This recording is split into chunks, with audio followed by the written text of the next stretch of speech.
हूथियों की तरफ से हमला हुआ, क्या इस एक तरह से इजराइल के खिलाफ पूरा माहौल बन ही रहा है?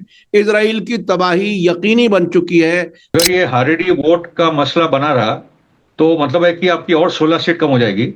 तो बेसिकली नेतन्याहू के पास 25 से मतलब 33 to 35 सीट की ही गारंटी इस बार 120 में से। ट्रंप की जान को खतरा हो सकता है, मोसाद ट्रंप को मरवा सकता है। ये तो पेंटागन बोल रहा है कि सबसे ज्यादा खतरा हमको स्पाई नेटवर्क। ईरान चाहेगा कि ये जंग किसी तरह से जारी रहे, जंग या जंग जैसी हालत, जाहिर है इस वक्त तो सीज फायर है, ये जंग की हालत बनी रहे।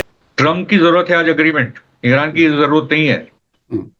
ट्रंप को अगर अपना अपना फ्यूचर बचाना है तो ट्रंप को एक अग्रीमेंट की जरूरत है, इसलिए बार बार बोल रहा है। हेलो, नमस्कार, आदाब। मैं हूं मोहम्मद अहमद काजमी, लेकर आया हूं आपका पसंदीदा कार्यक्रम आपके रूबरू। मीडिया स्टार वर्ल्ड को आप लगातार इसलिए पसंद कर रहे हैं कि हम आपको तमाम खबरें पहुंचा रहे हैं बगैर किसी वेस्टेड इंटरेस्ट के, बगैर किसी बायस के।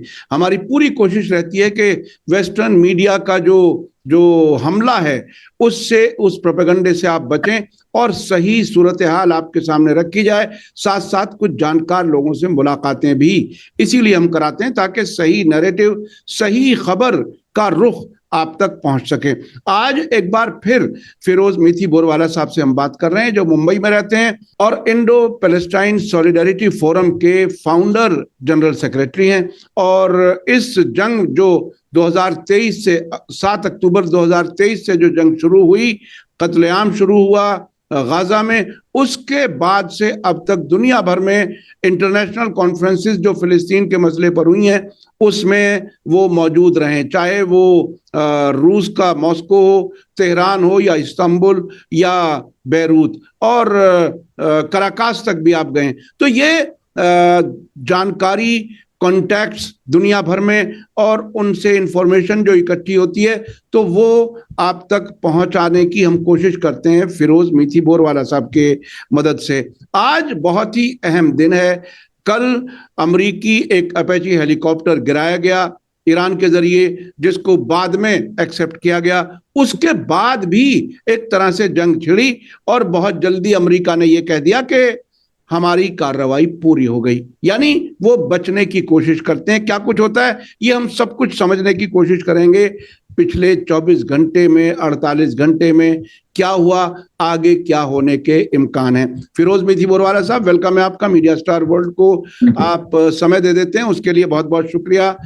क्या देख रहे हैं ताजा वाकयात जो हुए हैं अपेची हेलीकॉप्टर के गिरने के बाद, और जंग को एक तरफ ये भी बताने की कोशिश की जा रही है, खुद वेस्टर्न मीडिया कह रहा है कि नेतन्याहू और ट्रंप के बीच में टकराव हो गया, बीच में गाली गुफ्तार तक हो गई, अनपार्लियामेंट्री जबान इस्तेमाल की गई, फिर भी लेबनान पर इजराइल ने हमले जारी रखे और ईरान कहता है कि लेबनान को छोड़ करके हम कोई डील करने वाले नहीं हैं।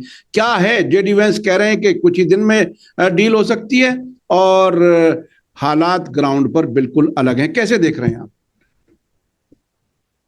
बेसिकली ये तो तय हो चुका है कि ईरान, जो लास्ट वर्ड होता है वो ईरान का होता है। अभी वो अमेरिका का नहीं है और इजराइल का भी नहीं। दूसरी बात है कि ईरान ने ये बता दिया कि जो पूरा एक्स ऑफ रेजिस्टेंस है वो एक है, कोई अलग नहीं होने वाला। कोशिश ये इजराइल की लगातार होती है कि फिलिस्तीन और लेबनान के फ्रंट को अलग करो, लेबनान और ईरान को अलग करो, हिजबुल्लाह को बोलो भाई तुम लेबनान देखो, तुम फिलिस्तीन के मुद्दे आओ ही मत। वही पूरी लड़ाई चल रही है जो सो कॉल्ड सरकार है लेबनान में, ठीक है। तो ईरान ने कर बताया है और एक्चुअली कायरो में भी बातचीत हो रही गाजा को लेकर कि गाजा भी ये जो भी अग्रीमेंट साइन होगी उसमें गाजा, वेस्ट बैंक, फिलिस्तीन पे भी इस पे एक समझौता होगा। ये स्टूपिड पीस अकॉर्ड वाली नहीं जो ट्रम्प की बात चल रही है।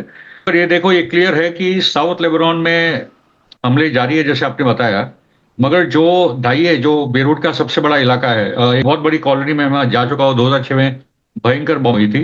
इनफैक्ट गाजा के पहले जो टर्म आया दाई है, या हिजबुल्लाह और शियाओं की बहुत बड़ी आबादी है उधर, कॉलोनी की कॉलोनियां है, उसको पूरा का पूरा खत्म करे। ये 2006 में उन्होंने बहुत बड़े लेवल बॉम्बिंग की।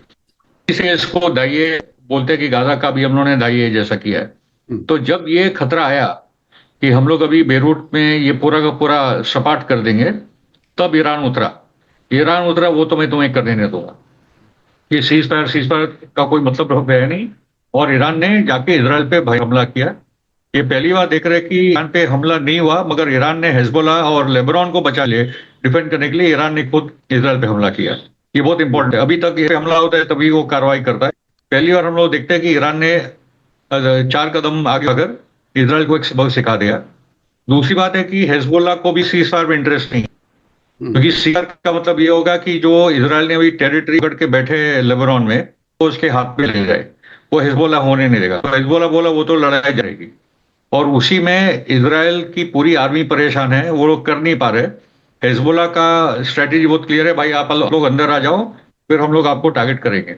उसमें इनके 300 से ज्यादा मरकबा टैंक जा चुके, कितने अनगिनत सोल्जर जा चुके, इसकी कोई गिनती तो इजराइल लेता नहीं है। ओके, मगर इजराइल की आर्मी सस्टेन नहीं कर पा रहा है, कर पा रही है लेबनान में, वो क्लियर है। और उसी का कारण है कि आज इजराइल में इतना बड़ा क्राइसिस खड़ा हो चुका है कि वहां आर्मी में लोग जाने वाले कम हो गए। जो हारेडी कम्युनिटी है, बहुत बड़ी 15% आबादी है, उनमें से कोई भी आर्मी में जाने के लिए तैयार, क्योंकि कॉन्स्टिट्यूशनली इनको गारंटी दी गई थी कि जो आप 24 घंटा तोरा पढ़ते रहो, बाइबल पढ़ते रहो, आपको और कुछ करना नहीं है। मगर भाई आपको भी लड़ना पड़ेगा। तो सुप्रीम कोर्ट का आदेश आ गया कि नहीं, आपको तो आर्मी में जाना होगा। हारेडी बोले कि भाई हम तो देश छोड़ के निकल जाएंगे अगर ऐसा ही कुछ हुआ तो। यहां तक उन्होंने धमकी दे दी है। और उसमें 2 पार्टियां हैं, मैं आपको बाद में पूरा इजराइल का इलेक्शन का विश्लेषण दे दूंगा, जिन्होंने एक्चुअली अपनी सपोर्ट तो पीछे खींच दी है। ओके, यूनाइटेड तोरा पार्टी और एक पार्टी है जो अपना सपोर्ट वापस लिया है, और नेतन्याहू की सरकार को एकदम डामाडोल है। राइट। और तीसरी बात है कि अगर इलेक्शन होता है तो जो 120 सीट है इजरायली पार्लियामेंट में, उसमें नेतन्याहू को अगर ये पूरा हारेडी वोट कैंसिल किया जाए तो आपको 31-32 सीट पे ये निपट जाएगा। जी जी जी। तो एक तो ये बड़ा मसला है नेतन्याहू के लिए कि भाई ये वॉर जारी रहेगी, वॉर में अमेरिका को मैं घसीटूंगा तो ये वॉर बड़ी हो पाएगी। और ट्रंप अभी आने के लिए तैयार नहीं है, क्योंकि जेडी वांस, मार्को रूबियो और ट्रंप को पता है कि बहुत ही बुरी परिस्थिति है मिड टर्म को लेकर।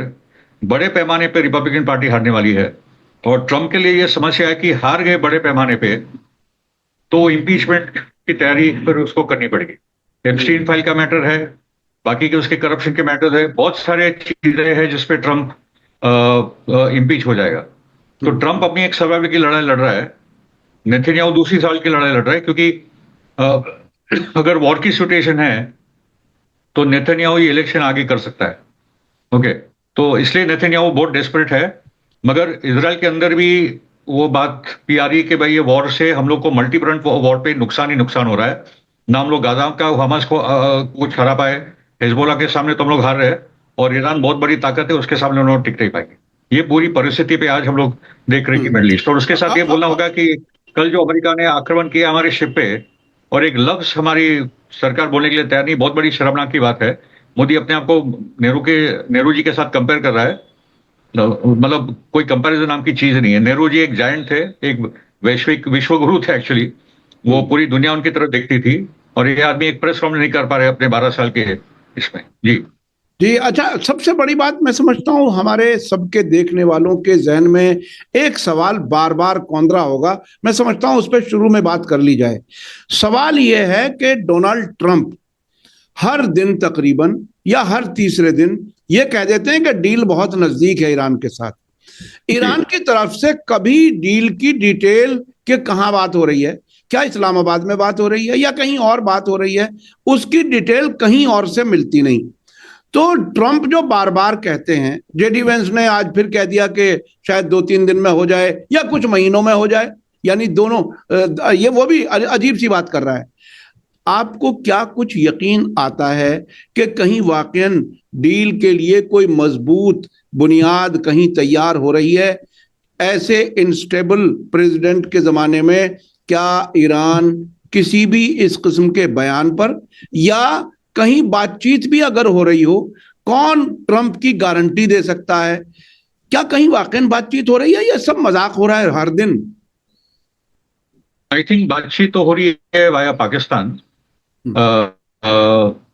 तो वो क्योंकि ट्रम्प को ये डील की जरूरत भी है, तो ये क्या रास्ता निकलेगा। ईरान बहुत क्लियर है, कुछ चीजों पे बहुत ही क्लियर है। और अभी ये तो जो लैरी जॉनसन के थ्रू से जो फॉर्मल CIA जो पेजेस स्कैम की बात हो गई एक पाकिस्तानी लीडर के साथ, जिसमें ईरान एक न्यूक्लियर टेस्ट भी कर सकता है। अगर ईरान ने न्यूक्लियर टेस्ट कर दिया तो बाद में ट्रम्प तो खत्म हो जाएगा। तो ट्रम्प पे भयंकर प्रेशर है कि कुछ ना कुछ तो डील करे। एक फेस सेविंग इतना ही बोल दे कि मैंने तो न्यूक्लियर बॉम्ब बनने से रोक दिया, बहुत बड़ी बात हो जाएगी। ईरान को न्यूक्लियर बॉम्ब तो कभी बना नहीं था, मगर अभी बना सकता है। पूरी दुनिया बोल रही है न्यूक्लियर बॉम्ब बना दो। ओके, अगर न्यूक्लियर टेस्ट कर लिया तो बाद में ट्रम्प तो मिड टर्म हारना ही हारना है बड़े पैमाने पे। ओके, तो द पॉइंट इज कि आई थिंक बातचीत हो रही है। क्योंकि ईरान के लिए बातचीत इंपॉर्टेंट है कभी, मगर ईरान अपने प्रिंसिपल्स को कभी छोड़ने नहीं वाला। बातचीत हो गई तो सैंक्शन हटेंगे, बातचीत हो गई तो ईरान कभी भी अपने यूरेनियम तो बाहर देने वाला नहीं है। वो मिनिमम जो उसको 3.67% की जो एनरिचमेंट है वो तो वो करेगा ही करेगा। तो आई थिंक ट्रम्प बोलेगा भाई जो ओबामा वाली डील थी उसे थोड़ा बेहतर मैंने कर दिया है, और हो जाएगी डील अगर ट्रम्प को इतनी अक्ल है तो। ओके, मगर मेरा मानना है कि जो ट्रम्प अभी नेतन्याहू के जाल में फंस नहीं रहा है कि वॉर को और बड़ा करो। इससे मतलब है कि ट्रम्प कुछ और करने की कोशिश कर रहा है। और अभी टकर कार्लसन ने ट्रम्प को ये बोल दिया था कि देखिए ये पूरी जो लॉबी है, Mark Levin, Ben Shapiro, Rupert Murdoch, ये सब आपको बहुत घृणा की नजर से देखते हैं, दे हेट यू, और वो चाहते हैं कि आप फेल हो। तो ट्रम्प बोला मैं जानता हूँ ये सब बातें। तो ट्रम्प भी मूर्ख तो है नहीं, वो भी जान रहा है कि वो कैसे फंसा है और इन लोगों के हाथ में से कैसे निकलना है। तो आई थिंक ट्रम्प पूरी कोई कोशिश कर रहा है। और इसलिए ईरान इनडायरेक्ट बातचीत तो मेरा मानना है कि हो रही है। उसका नतीजा आएगा कि नहीं आएगा कुछ पता नहीं, क्योंकि इजराइल लॉबी बहुत भयंकर है अमेरिका में। मगर संभावना है, नहीं भी है, कुछ बोल नहीं सकते। कुछ भी नहीं बोल सकते। अच्छा, आपको क्या इस बात पर यकीन आया जब पहली बार वो खबर आई कि डोनाल्ड ट्रंप ने नेतन्याहू को एफ से शुरू होने वाली गाली दी, और साथ साथ ये भी कहा कि तुम पागल हो, क्रेजी हो, साथ साथ ये भी कहा कि तुम्हारी हरकतों की वजह से तुम्हें दुनिया में सबसे ज्यादा नफरत की जाती है, इजराइल को सबसे ज्यादा नफरत की जा रही है पूरी दुनिया में। क्या ये बातें पब्लिक कंजम्पशन के लिए थी, या वाकई ट्रंप को गुस्सा है? उसके बाद के आने वाले जो वाकयात हैं उस पर, उसकी बुनियाद पर अगर कुछ आप एनालाइज कर सकें, बता सकें, क्योंकि कुछ लोगों का कहना है कि शायद यह दिखावा है। देखो, ट्रंप ने इसको डिनाई तो नहीं किया है। ओके, और एक्सियोस जो प्रो जायनिस्ट मीडिया है उसी से खबर आई, और बहुत भयंकर खबर है कि किसी को ऐसा लीडर को, मतलब MBS को बोल रहा है, यू नो, लिक्स माय आस की बात, नेतन्याहू को गाली गलौज कर रहा है, बता रहा है। मगर बात इंपॉर्टेंट है, नेतन्याहू हमको पूरी दुनिया नफरत करती है, इजराइल पूरी दुनिया नफरत करती है, बहुत बता गई। ओके, जो लगातार बोल ही रहा है। तो उसमें कोई दिक्कत की बात नहीं है। हाँ, अभी एक सर्वे और आया है, मैं जल्दी जल्दी इसलिए पूछ रहा हूं कि कुछ बहुत ही बेसिक चीजें हैं। एक सर्वे आया कि इजरायली आमतौर पर अब ये समझने लगे हैं कि अब अमेरिका इजराइल को नहीं बचा सकता और ईरान से अब समझौता कर लेना चाहिए। और एक खबर, मैं शायद अल जजीरा देख रहा था, अल जजीरा की वीडियो, के बड़ी तादाद में इजराइल छोड़ करके जा रहे हैं। मिस्र वाले बॉर्डर पर, इजिप्ट वाले बॉर्डर पर लोगों की लाइनें लगी हुई हैं। क्या लग रहा है ये, क्या किस तरह से देख रहे हैं इन सारी चीजों को? पॉइंट क्लियर कट है कि अमेरिका का साथ छूटा है। एक सिंपल बात बता दो, तुलसी गैबर्ट ने हाल ही में रिजाइन किया। नेशनल डिफेंस जो नेशनल इंटेलिजेंस एजेंसी की चीफ थी, समझदार थी मेरे हिसाब से, क्योंकि वो सीरिया के वॉर के भी खिलाफ थी, रशिया यूक्रेन के वॉर के भी खिलाफ थी। मगर जब आई तो कुछ कर नहीं पाई, क्योंकि इजराइल लॉबी ने उसको घेर कर रखा था। पॉइंट यह है कि अभी NID, नेशनल इंटेलिजेंस एजेंसी की उनकी एक रिपोर्ट निकली कि अमेरिका को सबसे ज्यादा खतरा है इजराइल की स्पाई नेटवर्क से। आप सोचो वो क्या बोल रहा है। जो नेशनल इंटेलिजेंस एजेंसी है, मान लो कि अपना रॉ यहां बोल रहा है मोदी जी को कि सबसे ज्यादा खतरा आपको इजराइल से, यहां तक ये बात आ गई। वो रिपोर्ट डिले गई ताकि उसके पहले अमेरिका और इजराइल का जो आर्टिकल 224 जो मैंने आपको लास्ट टाइम बताया था कि वो इंटीग्रेटिंग अमेरिकन एंड इजरायली आर्मीज। तो ये जो $3.8 बिलियन का नेतन्याहू बोल, मुझे आपको पैसे की जरूरत नहीं है, अरे वो पैसे की जरूरत नहीं, क्योंकि आप तो अभी $1.5 ट्रिलियन के बजट के अंदर घुस गए हैं। ओके। और एक उन्होंने प्रस्ताव पारित करवा दिया है कि जो अमेरिकन इजरायली सोल्जर, मतलब जो अमेरिकन लड़ने जाते हैं इजरायली आर्मी में, जो आईडीएफ के सोल्जर होते हैं, उनकी पूरी का जो पैसा, उनका वेटरन्स बेनिफिट, उनका मेडिकल बेनिफिट, वो सब अमेरिका की जिम्मेदारी है। अभी 2 दिन पहले एक रिपोर्ट आई है, पेंटागन ने अमेरिका के अंदर मोसाद के खतरे को, यानी इजराइल दुश्मनी की कार्रवाई कर सकता है, उसको क्रिटिकल स्टेज पर बताया है। क्रिटिकल बहुत ही ज्यादा ऊंची सतह होती है खतरे की। अब क्या अमेरिका में इजराइल की उस कार्रवाई का टाइम आप नजदीक देख रहे हैं, जिसको आप अब से पहले कई बार कह चुके हैं? इजराइल, आपने कहा 9/11 जैसा कोई हमला कर सकता है अमेरिका में। आपने अब से पहले यह भी कहा कि ट्रंप की जान को खतरा हो सकता है, मोसाद ट्रंप को मरवा सकता है। ये जो पेंटागन ने खतरे को क्रिटिकल लेवल पर बताया है, अब आप क्या, कैसे एनालाइज कर रहे हैं इसको? देखिए, इसके साथ और एक इंपॉर्टेंट बात हो गई। कल 8 जून को यूएसएस लिबर्टी को जो 1967 में इजराइल ने जो टारगेट करके अमेरिकन सेलर्स को मारा था, 59 इयर्स के बाद पहली बार वो कांग्रेस में, उनके पार्लियामेंट में बात हुई। थॉमस मैसी ने पूरा मुद्दा उठाया। कल मिसूरी स्टेट ने यूएसएस लिबर्टी डिक्लेयर किया अपने स्टेट में कि हर साल वो याद किया जाए। और ऐसे जो बच्चे हैं जिन्होंने 59 इयर्स तक एक मूवमेंट चलाई कि भाई हमारी बात सुनो, अमेरिकन नेवल ऑफिसर्स की कोई बात सुन नहीं रहा था, इतना पावर इजराइल आर्मी में, मगर ये बात अभी टूट रही है। ओके।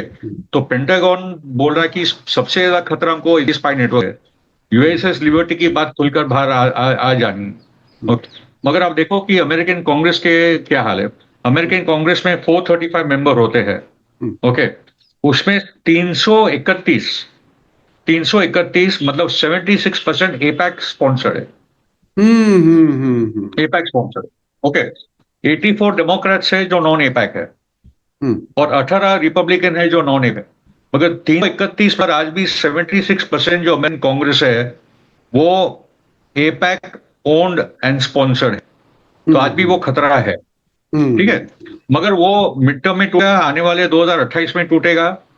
आज एक अच्छी करके वॉशिंगटन डीसी में और एक मेयर आने वाली है जो जोरान ममदानी की बहन जैसी है, एक अफ्रीकन अमेरिकन, एंटी इजराइल है, जेनोसाइड की बात करती है, अफोर्डेबल बात करती है, और बोलते कि वॉशिंगटन को तो अभी स्टेट बना, व्हाइट हाउस के को हटाओ।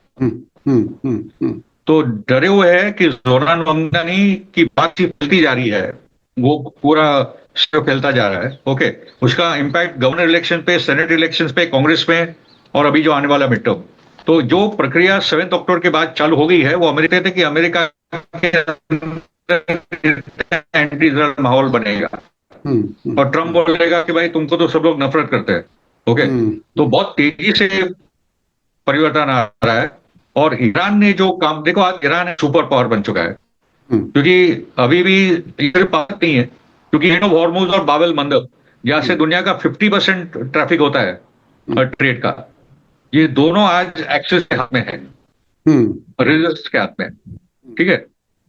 तो पॉइंट इज कि ये वॉर ने जो सबक पड़ा था अमेरिका और पूरी दुनिया के लिए, आज सब कुछ ईरान के हाथ में दे दिया है। और दुनिया बोलती है भाई ईरान तुम ही कंट्रोल करो, क्योंकि ये ना भरोसे किस्म के लोग।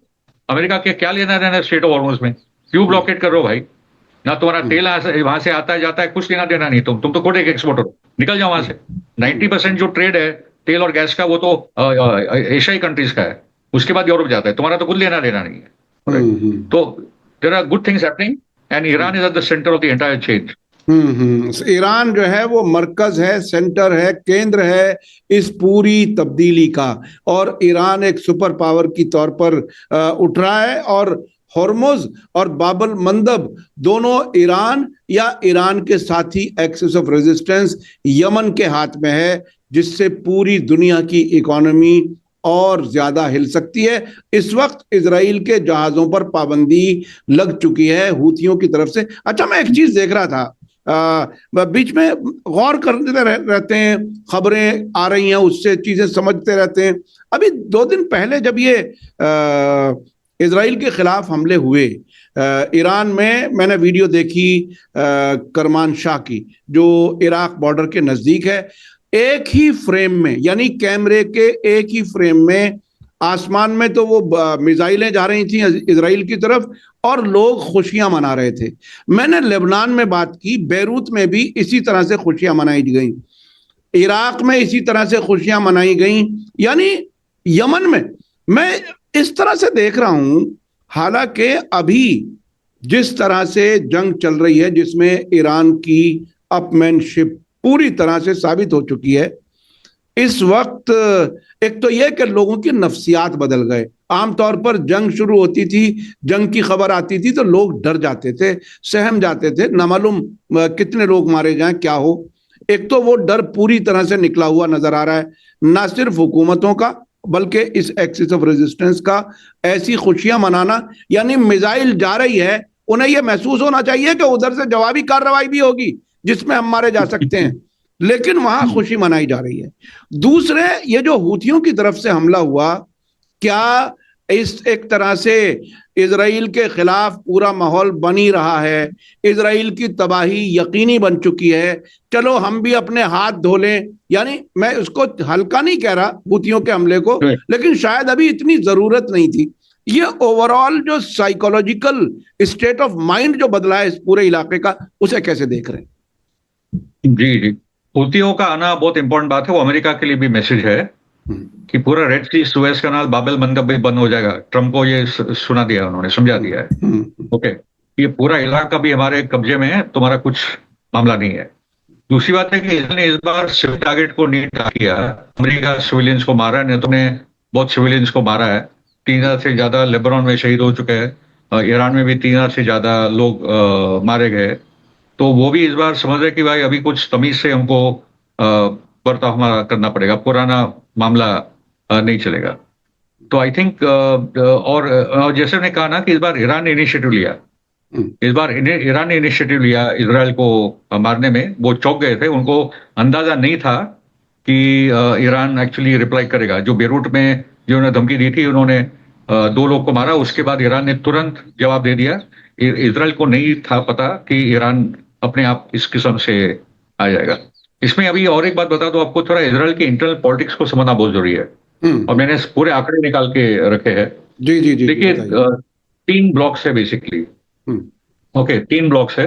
एक है लिकुड, मतलब नेतन्याहू की पार्टी का ब्लॉक, जिसको 23 से 25 सीट का कुछ इस बार अंदाजा है कि इतना ही मिलेंगे।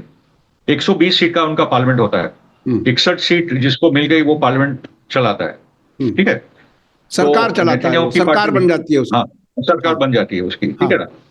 तो लिकुड के पिछले बार 32 सीट थे, वो कम होते होते 23 से 25 सीट होने वाले। बेनगवीर की जो पार्टी ओस्मा यहूदात करके, उसको 10 सीट मिलने वाली है। 2 जो हारेडी बैक पार्टीज है, शास को 9 सीट, और जो यूनाइटेड तोरा जुड़, ये 7 सीट। ओके, और स्मोत्रिच की जो पार्टी है, रिलीजियस जायनिस्ट पार्टी, वो तो 4 सीट की उसकी है, वो भी शायद नहीं बचेगी, क्योंकि एक थ्रेशोल्ड होता है, आपको 3.25% वोट मिलना चाहिए। टोटल वोट में से आपके 3.25% वोट मिलने चाहिए। तो वो 4 सीट भी इसके गायब रही। और अगर ये हारेडी वोट का मसला बना रहा, तो मतलब है कि आपकी और 16 सीट कम हो जाएगी। तो बेसिकली नेतन्याहू के पास 25 से मतलब 33 to 35 सीट की ही गारंटी इस बार, 120 में से। ये हाल है उसके। ठीक है। दूसरी जगह पे जो अलायंस है, वो बेनेट और यारी लापिड ने एक कंबाइंड पार्टी बनाई, कंबाइन किया है, यूनाइटेड टुगेदर बेयाशाद बोल के। उनको 21 से 23 सीट की गुंजाइश है। यशार जो पार्टी है, गाडी आइजनकॉट करके वो चीफ ऑफ स्टाफ रह चुके हैं, वो आज तो नेतन्याहू के साथ डायरेक्ट टक्कर में है, गाडी आइजनकॉट। उनको उम्मीद है 19 सीट की। इजराइल बेडेन्यू जो एविगडोर लिबरमैन की पार्टी है, उसको 8 सीट, हरदेशताल को 5 सीट। नहीं, तो ये बेसिकली जो अलायंस है, ये राइट विंग जूइश अलायंस है, उनको 61-62 सीट की कुछ गुंजाइश है। ओके, और दूसरे बचे 10 सीट जो है, वो हदेश और राम करके जो अरब लेफ्ट पार्टीज है, उनको 10। अगर जरूरत पड़ी तो उनकी सपोर्ट, वरना उनके बिना भी बन सकता है। तो ये, और मेरा लगता है कि शायद परिस्थिति ऐसी बनेगी कि ये 10 अरब जो सीट है जो लेफ्ट पार्टीज है वहां उनको सपोर्ट मिलना चाहिए, मगर नेतन्याहू तो दूर दूर तक अभी कंपटीशन में नहीं है। यानी अगर ये देखें कि नतीजा, यानी हमारे यानी इस वक्त नतीजा जो सामने आ रहा है वो ये आ रहा है कि इस बार नेतन्याहू जीतने वाले नहीं हैं। तो शायद यही वजह है कि वो जंग जारी रखना चाहते हैं और वो शायद इलेक्शन को ही डिले कराने का सपना शायद देख रहे हो। क्या इलेक्शन डिले और हो सकता है? और एक क्या? और एक इम्पोर्टेंट डेवलपमेंट है, जो डेमोक्रेट्स करके जो पार्टी है वो कॉम्बिनेशन है वहां लेबर और मेरिट्स का। मतलब एक सोशल डेमोक्रेटिक पार्टी बनकर उभर कर आ रही है, उसका नाम है याइर गोलान। वो भी फॉर्मर चीफ ऑफ स्टाफ रह चुका है आईडीएफ के, और वो एंटी वॉर पोजीशन ले रहे हैं। उनका बोलना है कि नेतन्याहू जो कर रहा है उससे इजराइल को खतरा है, इसलिए तुम अभी वॉर बंद करो। तो एक 10 सीट का एक ब्लॉक अलग से वो भी बन रहा है। ओके, अच्छा तो अच्छा, मतलब कि जो अरब, अब एक सवाल आ रहा है कि अगर नेतन्याहू की सरकार नहीं बनती, दूसरे किसी और ब्लॉक की बनती है जिसमें आप लेपिड और उनका नाम ले रहे हैं, वो क्या क्या किसी तरह से कोई भी पार्टी हुकूमत में आ जाए इजराइल की, क्या फिलिस्तीन के लिए कोई नर्म रवैया इनमें से किसी से उम्मीद की जा सकती है? क्या तब्दीली होगी कि नई कोई सरकार बने और कोई राहत यहां होगी क्या गाजा में, वेस्ट बैंक में, या ये उसी पागलपन की तरफ चलेंगे? क्या क्या लगता है अगर हुकूमत बदल भी जाए तो क्या फिलिस्तीनियों के लिए क्या बदलेगा? थोड़ी राहत शायद हो सकती है। वैसे नेफ्टली बेनेट और याइर लापिड भी कोर कैरेक्टर, सब एक्सट्रीम राइट जो बोलते हैं, मैं तो एक्सट्रीम राइट विंग ही बोलता हूँ। मगर क्या है कि कुछ तो परिस्थिति में जो इंटरनेशनल दबाव है, अमेरिका के का भी जो दबाव और बनेगा, अमेरिका में भी AIPAC lobby, Israel lobby weak होगी। नेतन्याहू बहुत ही हार्डकोर किस्म का बता है, जिसका कंट्रोल अमेरिका की पॉलिटिकल क्लास के साथ बहुत स्ट्रांग है। ये लोग का इतना नहीं होगा। तो मेरा मानना है कि कुछ तो डील बनेगी। और दूसरी बात है कि जो स्मोट्रिच और बेनवीर है वो सेटलर्स का बहुत सपोर्ट है उनको, सेटलमेंट से बहुत उनको सपोर्ट मिलता है। तो वो पार्टीज अगर वीक हो जाती है, सत्ता में नहीं होता है, तो वेस्ट बैंक में जो भी जो कोहराम मचा है वो भी शायद कम हो सके। ज्यादा चेंजेस नहीं है, चेंजेस इसलिए हो रहे हैं क्योंकि ईरान उनको बराबर से डिफीट कर रहा है, हिजबुल्लाह उनको डिफीट कर रहा है, और वो लोग अभी इसको काउंटर नहीं कर पा रहे। तो वो भी कंबाइंड है। आई थिंक इजराइल के अंदर से भी आवाजें उठेगी अगली सरकार को लेकर कि कोई ना कोई सेटलमेंट अभी करो आप पैलेस्टाइन को लेकर। क्या सेटलमेंट होगा क्या नहीं होगा, क्योंकि अगले 2 साल बहुत ही भयंकर है। मुझे तो तनाव हो रहा है क्योंकि अभी जो वर्ल्ड कप शुरू होने वाला है जून में, कुछ दिनों के बाद, क्या मोसाद वहां कोई आतंकवादी हमला करवा देगी कुर्दिश लोग को इस्तेमाल करके और ईरान पे ब्लेम डाल देगी। ये वर्ल्ड कप का भी मामला बहुत ही गंभीर है। मोसाद उसको इधर, नेतन्याहू उसको शायद ही छोड़े, कोई बड़ा अटैक करवा दे। ये वर्ल्ड कप कब होने वाला है सब, और कुछ कहाँ दिनों में होने अभी वाला है? शुरू हो रहा है जून में। ये अमेरिका, मेक्सिको और कनाडा में हो रहा है। ईरान की टीम भी जा रही है, आपको पता ही होगा। उनको वीजा देने में भी अमेरिका ने बहुत ड्रामे किए है। उनके बहुत सारे टेक्निकल एक्सपर्ट्स को तो उन्होंने जितना सता सके सता लो। और एक फीफा ने अच्छी बात बोल दी कि फिलिस्तीन के झंडे सभी स्टेडियम आउट होंगे। कोशिश हुई थी कि फिलिस्तीन का झंडा अलाउड ना हो, मगर फीफा बोला ऐसा नहीं होने वाला। ओके, तो एक जगह पे ईरान फुटबॉल खेलेगा, उसके समर्थक, वो क्लाउन के भी, जो ईरान पोजीशन लेने वाले वो भी आएंगे। फिलिस्तीन को लेकर जो जज्बा गुस्सा है दुनिया में, वो पूरा वो मैदानों में देखेगा। और उसी का खेल खेला कर देगा नेतन्याहू कि अगर कोई बड़ा हमला हो जाए मोसाद का अमेरिका के अंदर, क्योंकि हम लोग जानते हैं वो कितने डीप है, तो इजराइल आई थिंक वो पूरी कोशिश करेगा। यानी वर्ल्ड कप में आतंकी, वर्ल्ड कप में आतंकी हमला हो सकता है जिसमें बड़ी तादाद में लोगों को मारने की कोशिश हो सकती है। इजराइल में इलेक्शन किस महीने में होने वाले हैं? इलेक्शन वहां सितंबर में आने वाले हैं। तो नेतन्याहू कुछ भी करके डिले करवा रहा है, मगर सितंबर में होना है इलेक्शन, और नवंबर 4 को अमेरिका में होना। हाँ, तो ये दोनों इलेक्शनों को मिलाकर के अगर देखा जाए तो नवंबर के आखिर तक अमेरिका की भी और इजराइल की भी पॉलिटिकल हालत क्या होगी, आगे क्या होगा, वो तकरीबन नवंबर में आकर के क्लियर हो जाएगी। और ईरान ये कह रहा है, ईरान की तरफ से एक मुझे वीडियो याद आ रही है मोहम्मद मरांडी की। उन्होंने कहा कि मेरी कुछ बड़े लोगों से बात हुई और ईरान चाहेगा कि ये जंग किसी तरह से जारी रहे जंग, या जंग जैसी हालत, जाहिर है इस वक्त तो सीज फायर है, ये जंग की हालत बनी रहे नवंबर इलेक्शन तक, जो अमेरिका में इलेक्शन होने वाले हैं। तो एक तरह से ईरान सिर्फ अपने इलाके की सियासत नहीं देख रहा, बल्कि पूरी दुनिया की सियासत पर असरअंदाज ईरान हो रहा है। अच्छा, अब यहां तक बात आ गई कि ईरान ने, आपने कहा कि वो इस वक्त सुपर पावर बन चुका है और वो ये इलेक्शंस पर भी असर डालेगा, और पूरी दुनिया की हुकूमतें अब शायद नवंबर आते आते तक अपने आप को रीएडजस्ट करने पर मजबूर होंगी कि ईरान की ताकत को एक्सेप्ट करें। इस नए सिनेरियो में नवंबर के बाद सियासी हालात किस तरह से होंगे? हमारे पास टाइम अब जरा कम रह गया है, आप थोड़ा सा ब्रीफ जवाब दीजिए ताकि मैं एक आध कोई और भी सवाल कर पाऊं। जी, पहले तो अल्बानिया के लोग को सलाम, क्योंकि अल्बानिया के लोगों ने जिस प्रकार से जैरेड कुश्नेर और इवांका ट्रम्प का पूरा प्रोग्राम को तबाह कर डाला है, क्योंकि मेरा भी मानना है कि अभी जैरेड कुश्नेर और इवांका ने जेफरी एप्स्टाइन और गिलियन मैक्सवेल का रोल को भी ले लिया है। मतलब एप्स्टाइन का पूरा रैकेट अभी भी चल रहा है, child pornography, child paedophilia, rape, torture, सब कुछ चल रहा है, मगर अभी जैरेड कुश्नेर और इवांका उसको चला रहे हैं। और अल्बानिया में जो पूरा एक इलाका सदर्न आइलैंड जो मिल रहा था, जो कम्युनिस्ट टाइम का था, जहाँ टनल्स और बंकर्स और सब बना और बहुत ही अच्छा सुंदर इलाका है, वो 1 लाख लोग उतरे कि हम लोग हमारे देश को में ये ट्रम्प परिवार को घुसने नहीं देंगे। तो अल्बानिया के लोग को सलाम, ये बहुत बड़ा काम किया है। ये अमेरिका में होना था कि लाखों लोग सड़क पे आ जाए और एप्स्टाइन फाइल के अमल की बात करें, मगर अभी तक वहां हुआ नहीं है। ओके, और जहां तक नवंबर की बात है जो आपने कहा, देखो इसलिए मैं बोल रहा हूँ ईरान बहुत ही चेस की तरह इस गेम को खेल रहा है। ट्रम्प की जरूरत है आज अग्रीमेंट, ईरान की जरूरत नहीं है। ट्रम्प को अगर अपना फ्यूचर बचाना है तो ट्रम्प को एक अग्रीमेंट की जरूरत है, इसलिए बार बार बोल रहा है। वो 37 टाइम्स आज अभी तक बोल चुका है कि हम लोग अग्रीमेंट के करीब है, 37 टाइम बोल चुका है। ओके, तो और ईरान बोल रहा है हमको कोई जल्दबाजी नहीं है, क्योंकि ये जितना करीब जाएगा मिड टर्म के, इतने ट्रम्प के हालात खराब होने वाले हैं। इसलिए ट्रम्प कोई कॉम्प्रोमाइज वो खुद बड़ा करेगा, ईरान को कोई कॉम्प्रोमाइज करने की जरूरत है।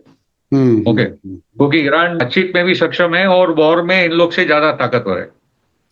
ट्रम्प को ही कॉम्प्रोमाइज करने पड़ेंगे, ट्रम्प को ही बहुत, अगर उसको सर्वाइव करना है जी, अगर उसको सर्वाइव करना, ट्रम्प को ही बहुत सी रियायतें देनी होंगी। तो ये एक नया सिनेरियो उभर रहा है। उधर चीन और रूस बिल्कुल खामोशी से काम कर रहे हैं, उस एंगल उसको भी थोड़ा सा बताइए कि क्या है वहां, क्या प्लानिंग हो रही होगी बीजिंग और मॉस्को में इसके आखिर तक, वो क्या क्या देखना चाह रहे हैं? प्रेसिडेंट जी का एक बहुत बड़ा अभी जो विजिट हुआ वो नॉर्थ कोरिया चले गए थे। तो एक नया फॉर्मेशन की बात हो रही है, Crick, China, Russia, Iran and north Korea, ये 4 बड़ी ताकतें हैं। 3 के तो बाद न्यूक्लियर बॉम्ब है। मेरा मानना है कि ईरान तो कतार पे खड़ा है, उसको जब न्यूक्लियर बॉम्ब बनाना है वो बना लेगा।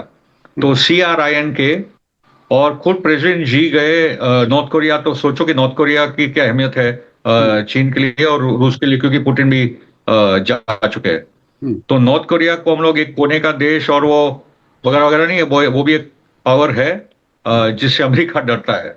ओके, तो प्रेसिडेंट जी का वहां जाना, और अभी जो आया था ट्रम्प बैंड बाजा भारत लेकर, उस पर कुछ कर नहीं पाया, खिला पिला के घर भेज दिया उसको। ओके, मगर आई थिंक जो इम्पोर्टेंट बात है कि चाइना का जो रोल है ईरान के सपोर्ट में, टेक्नोलॉजिकल वाइज उसके सैटेलाइट सिस्टम से टेक्नोलॉजी, रेयर अर्थ मिनरल्स बहुत इंपॉर्टेंट है, क्योंकि चाइना जानता है कि भाई ईरान के बाद और रशिया के बाद उसी का नंबर है। ये बड़ी बड़ी ताकत है, अगर हार जाएगी, क्योंकि रशिया तो के पीछे तो बहुत बड़ी ताकत है खड़ी, उसके सामने खड़ी है। यूक्रेन में इसको जितना हम लोग वीक कर सके हो नहीं पा रहा है। रशिया ने नाजी जर्मनी को निपटा लिया था और बहुत सारी ताकतों को, तो वो टाइम तो वीक था, मगर आज रशिया ताकतवर है और वो पूरे यूरोप और नेटो के सामने लड़ रहा है। तो और इसलिए मेरा मानना है कि ये टाइम पे ये जो पूरा ट्रायंगलेट और अभी ये देश की एक अच्छी, क्योंकि नॉर्थ कोरिया ने भी ईरान को मदद की है, नॉर्थ कोरिया को ना भूले, नॉर्थ का भी एक बहुत बड़ा रोल है लड़ रहा है, एक नया फॉर्मेशन करा रहा है। यानी इंपीरियलिज्म और कैपिटलिज्म का अब दौर खत्म होता जा रहा है। उधर चीन, रूस, नॉर्थ कोरिया, ईरान, ये सब एक साथ आ रहे हैं और ग्लोबल साउथ, शायद भारत की प्रेसिडेंसी के बाद ब्रिक्स भी कुछ बेहतर कुछ कर सके। ब्रिक्स को तो एक तरह से हमारे प्रधानमंत्री जी ने, डॉलर की मुखालिफत जब ब्रिक्स में हुई तो भारत ने कहा कि नहीं, हमारी ऐसी कोई ओपिनियन नहीं है कि डॉलर को खत्म किया जाए इंटरनेशनल। तो ऐसी बड़ी अजीब बात होती है, एक आइडियोलॉजी के नाम पर ब्रिक्स खड़ा हुआ और एक टाइम ऐसा आया कि उसका नेता ऐसा आदमी बन गया जो ब्रिक्स के खिलाफ काम कर रहा है। वो हमारे मोदी जी हैं जो अमेरिका के इशारे पर डॉलर के खिलाफ एक लफ्ज नहीं बोल रहे। तो यहाँ कहीं कुछ कुछ रुकावटें शायद आ रही हैं नई तब्दीली में। आखिर में कंक्लूड करते हुए अगर आप 1 मिनट में बता सकें कि अब हालात किस तरफ जा रहे हैं। पहले तो मोदी जी में छोटा मोटा भी दम और इज्जत बची होती तो जो भारत के शिप पे, टैंकर पे जो हमला हुआ वो वो तो डॉलर तो बहुत दूर की बात है। और इसलिए I think Indian political party जो इंडिया फ्रंट है और जो सोशल मूवमेंट्स ऑफ भारत की जनता है उनको कंडेम करना चाहिए अमेरिका के हमारे सेलर्स पे हमले के लिए। दूसरा मेरा बोलना है कि ईरान की जो पूरी मूव्स है, उनके जो चेस बोर्ड जैसे जो एक एक कदम बढ़ रहे, और हम लोग बोलते हैं अभी क्यों नहीं किया, तब क्यों नहीं किया। ईरान बहुत सोच समझ कर एक एक कदम आगे बढ़ रहा है। ये लॉन्ग टर्म वॉर है, ये कुछ 3-6 महीने की बात नहीं है, ये मुद्दा आगे बढ़ने वाला है। और जैसे जैसे आगे बढ़ रहा है, इजराइल वीक हो रहा है, अमेरिका भी कमजोर हो रहा है, ये हम लोग समझ रहे हैं। और इससे आज स्ट्रांगली खड़ा है। लेबनान में हम लोग देख रहे हैं हिजबुल्लाह बहुत ही ताकतवर तरीके से लड़ रहा है। और ईरान तो इराक के अंदर भी जो कुर्दिश एलिमेंट्स है जो इजराइल के साथ अलाइंड है, वहां भी उसने हमले किए। ये पूरे इलाके में ही ईरान और एक्सो रेजिस्टेंस का रोल, दबदबा और भी बढ़ते जा रहा है। और इसके सामने इजराइल और अमेरिका कम पड़ जा रहे हैं। और उनके जो ये गद्दार किस्म के जो मुल्क है, बहरीन, कुवैत, सऊदी वगैरह वगैरह, ये सब कम पड़ते जा रहे हैं। ये सब कम पड़ते जा रहे हैं, हालात तेजी से बदल रहे हैं। बहुत बहुत शुक्रिया फिरोज मिथी बोरवाला साहब, आपने हमारे दर्शकों के लिए, मीडिया स्टार वर्ल्ड के लिए वक्त दिया, उसके लिए बहुत बहुत शुक्रिया।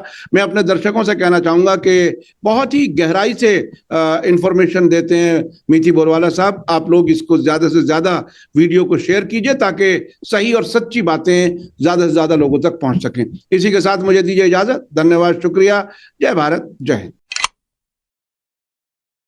हमारे चैनल मीडिया स्टार वर्ल्ड को सब्सक्राइब कीजिए और बेल आइकॉन दबाइए ताकि हमारी हर नई वीडियो का नोटिफिकेशन आपको सीधे मिलता रहे।